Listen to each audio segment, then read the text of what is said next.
welcome to Khetz Tutorials, and in this video I'll be doing part 4 of patterns, sequences and series.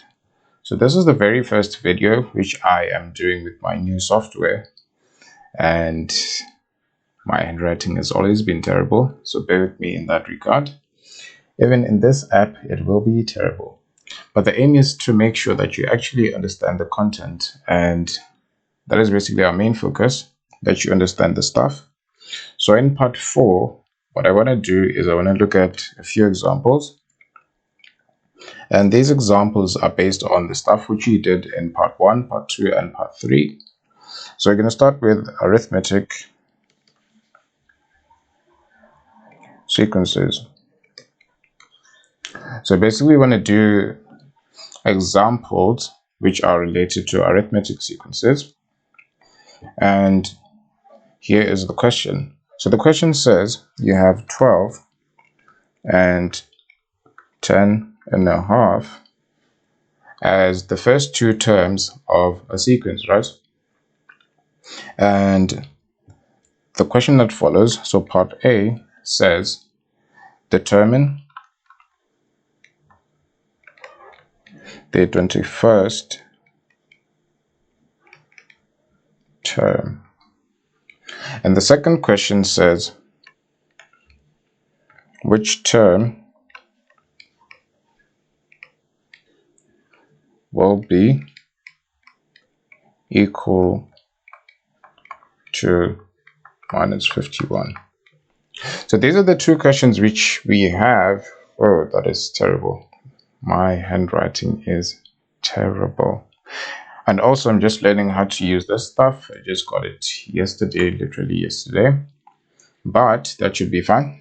So the question says we have 12 and 10.5 as the first two terms of an arithmetic sequence. So note that it is an arithmetic sequence, and we have 12 and 10.5, which is 10.5, as the first two terms, and we also find the 21st term as well as the term number, which corresponds to negative 51. So let's start with this problem. So the first thing which you must do is to find the formula for this arithmetic sequence. So this is basically known to us that this is actually an arithmetic sequence.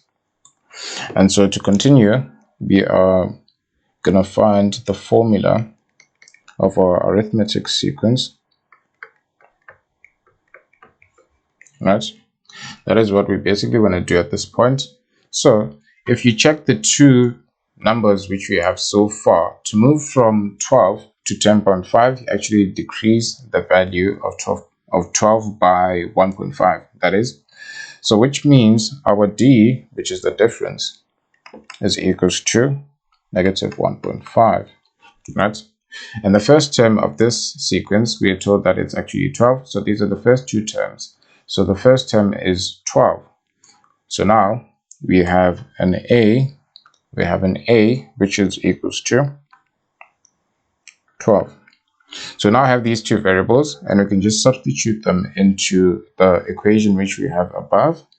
And that substitution is going to result in something like this. So Tn is now going to be 12 plus n subtract 1, and the D is negative 1.5. And now moving from that point, we can actually say Tn is equal to 12 subtract 1.5n plus 1.5. So that is just after multiplying the bracket which we had over there, and therefore Tn will be so 12 added to 1.5 will be 13.5. Then we'll also have negative 1.5n. So this is the formula, or this is the formula which is found from the sequence, or this is the formula of the sequence. And this is actually going to help us to find what the question is asking for. So the first part of the question is asking for the 21st term. So now what we do is we want to find T21. So what we do is we basically just come here and say T. So at this point we have the general formula. So basically just come down here and say T21 is equals to 13.5 subtract 1.5 when we substitute the value of 21. This is basically what the first part of the question is asking for. It's asking for T21, or the 21st term, which is found by substituting 21 where we see the value or the variable n. And T21, the T21 which you should find should be negative 18. So this is basically the first answer, or this is the answer to the first part of the question, which is asking us to find the 21st term. So that is the first question. It is asking us to find the 21st term after having this sequence. So what we did, we first found the formula for the sequence. We know that it's an arithmetic sequence, and therefore we use this formula which we have here. And we found the 21st term. So that is section A, or part A, done and dusted. And move on now to the second part of the question, which is terribly written over here. As you can see, it's terribly written, but that doesn't matter. The question stands. It says which term will be equal to negative 51. So let's do part B, right? Let's move on to part B. Now doing part B, we are basically going to write the formula down, just so we remember it. So let's write the formula down over here. Now that we have the formula, we are basically going to do the question. So the question says we want to find the term number which corresponds to negative 51, which means we just basically have to equate all of this, or equate our equation for the sequence to negative 51. And our task is therefore to find n, which corresponds to the term number, so that we can see this question as just asking for the term number. So the term number which corresponds with negative 51. And to do that, just do some manipulation to this formula. And you're basically going to have negative 51 subtract 13.5, and just basically dividing the result of this by negative 1.5 should give you an n equals to 43. And that is the answer to the second part of the question. The term, or the term number which corresponds to negative 51 is term number 43. And that is the second part of the question for this section about arithmetic sequences. We're now actually going to move on to look at geometric sequences. So this is an example under the section of geometric sequences, right? So this is what we're looking at next. Now that we're looking at this next, we have a sequence which we know to be geometric,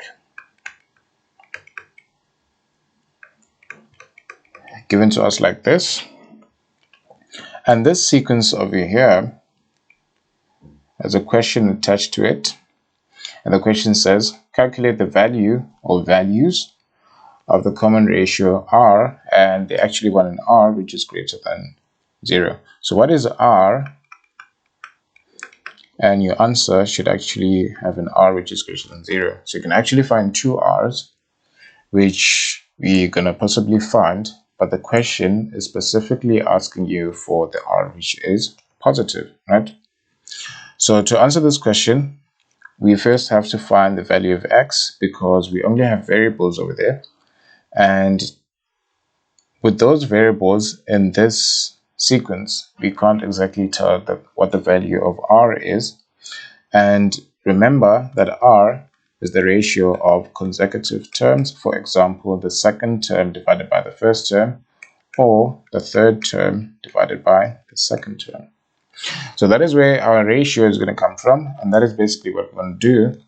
And to find this particular ratio over here, given the values that we have above, we can just come here and say, following this t2 divided by t1 is equals to t3 divided by t2. We are going to come here and actually say x plus 3 divided by x equals to 3x subtract 1 divided by x plus 3. Now basically just have to cross multiply or multiply through, and the result of this is going to be x plus 3 squared equals to x multiplied by 3x minus 1. And we just basically have to simplify this equation over here.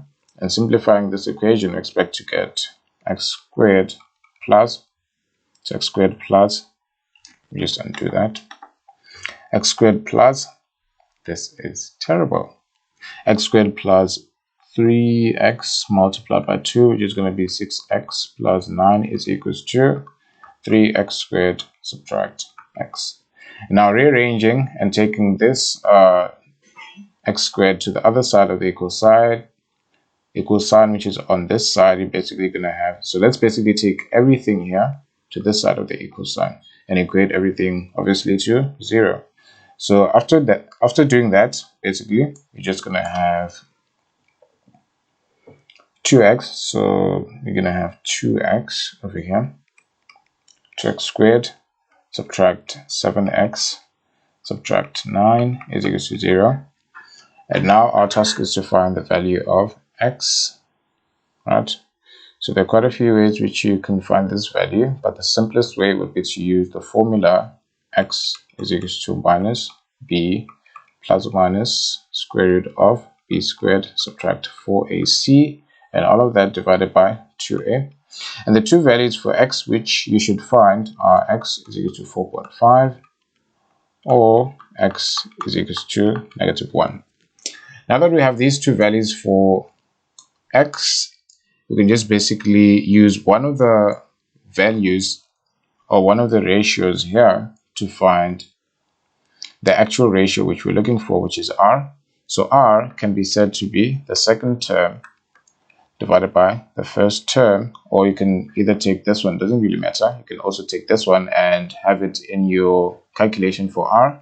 Now that we have r, or now that we have x, we now calculated the values of x, so you can just substitute each of those values and you should get, so substitute both 4.5 and x equals to -1, and you should get r is equals to 5/3 or r is equals to -2. Now the question specifically asked, if you remember, the question said you're given this sequence over here at the top and you're asked to find the ratio of the sequence, and that ratio should actually be positive. It's specified that the ratio should be positive, r greater than 0.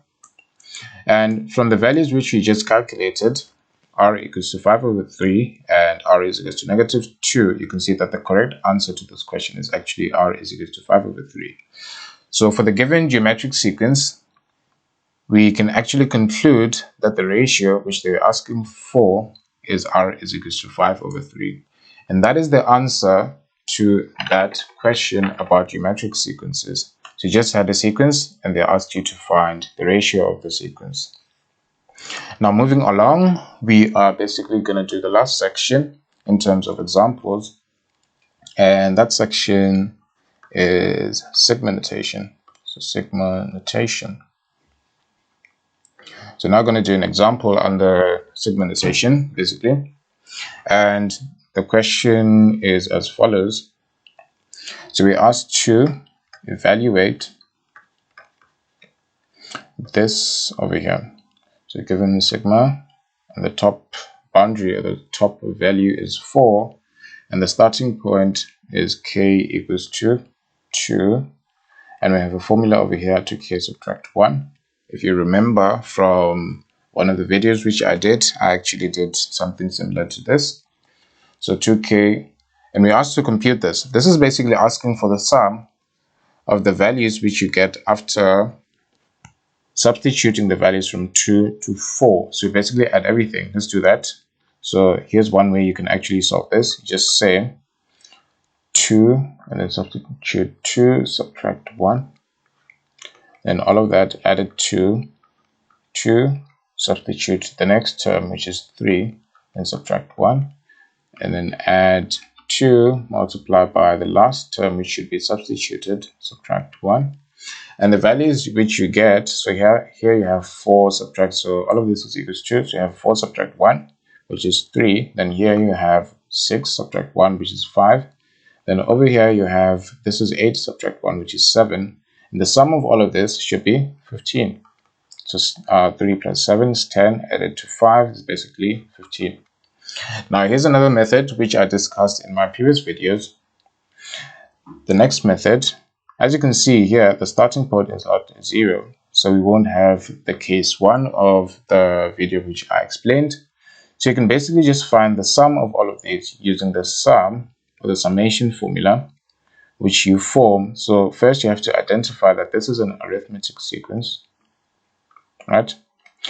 After finding that conclusion, we can therefore apply the formula which is gonna give us the sum of all of the terms which ensue or all of the terms which follow. So we can find the last term by substituting. Here's the last term over here.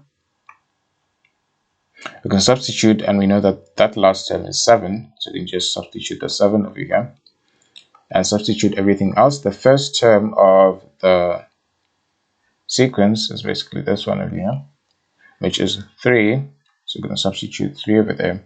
And the number of terms, so to find the number of terms, if the question actually asks you to find the number of terms, even if you aren't asked for this next way to solve, or for this particular way of solving the problem, you are actually bound to find the number of terms. So now to find the number of terms, remember, you have to say the top number. In this case, we have 4, and it's going to subtract the starting point, and we're going to add 1 to that. So 4 subtract 2 is 2, and then 2 plus 1 is basically 3. So we have 3 terms. And now we're going to find the sum to 3 terms. Just basically substitute that. And now in here we have 10, and 10 divided by 2 is 5. So in this bracket basically we're going to have 5, and 5 multiplied by that 3 over there should give you an answer of 15. So it's up to you. You can either do this, and you can only do this if the terms are maybe span a shorter distance. So from there to there it's quite a short distance. But if you had 50 terms, that would be almost impossible to do in reasonable time. So if you had 50 terms, that would be almost impossible to do in reasonable time. You therefore have to apply this second method over here, right? So these are 2 ways to solve this same problem. And that is all with regards to examples. Well, basically in math, you're gonna have a lot of examples, but the most important thing is to understand what is going on. So if you understood the previous videos, you can basically solve any problem which is asking you about the stuff which I discussed in those videos. These were just examples to show you how to approach some problems, and I basically can cover all of the problems in the world because I leave it up to you to actually understand the stuff and apply it wherever you want to apply it, or wherever you have to apply it. So if you haven't subscribed, please subscribe, and if you like this video, don't hesitate, just give it a thumbs up, and I will see you in the next video.